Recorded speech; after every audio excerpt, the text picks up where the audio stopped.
This is Bushmills' first age statement whiskey. This is Bushmills 10. Let's get into it.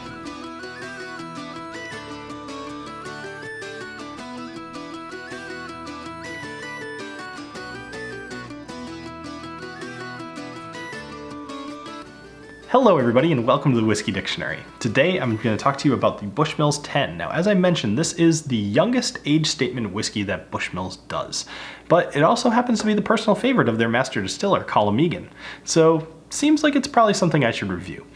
In the past I've talked quite a bit about Bushmills. I've done the white, I've done the black, I've done the red, and I've put links to all three of them up there. If you're curious more about the actual distillery history, check the one on the white. So talking about this whiskey, this is pretty standard as far as the way that you make an Irish whiskey. This is triple distilled. It's 100% Irish malted barley. In this case, this one's 10 years old, and it spends some of that time in ex-Oloroso sherry casks, but also ex-bourbon barrels. And that's it. This is pretty much just a whiskey. It's a 10-year-old whiskey. So let's talk about the nose and the taste here.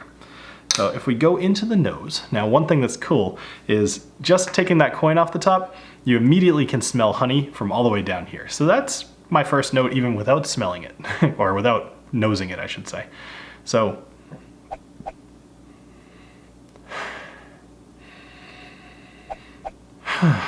honey is really good. It's got a little bit of like a strawberry nose in there, which is something rare. I haven't had that a whole lot in my whiskeys. In fact, I might have to find a new icon for that.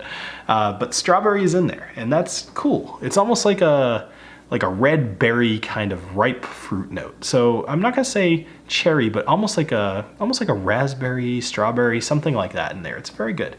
There's also this interesting nose of like a metallic copper, which I do not attribute whatsoever to the copper pot still. Somehow it's just in there. You would assume that the two would have something to do with each other, but chemistry and whatnot, like I know that doesn't have anything to do with it. It's just somehow in there. So anyway, let's go ahead and give this a taste and see how we do. Cheers.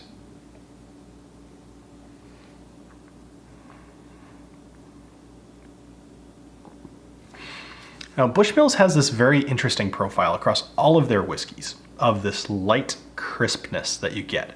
It's always something that feels refreshing as soon as you drink it. But to give you a little bit more notes here, you're getting kind of like an appley, like a green apple, you're getting vanilla, you're getting some chocolate, maybe a little bit of chocolate on the finish there. It's a little malty. There's some toasted wood that comes along in there.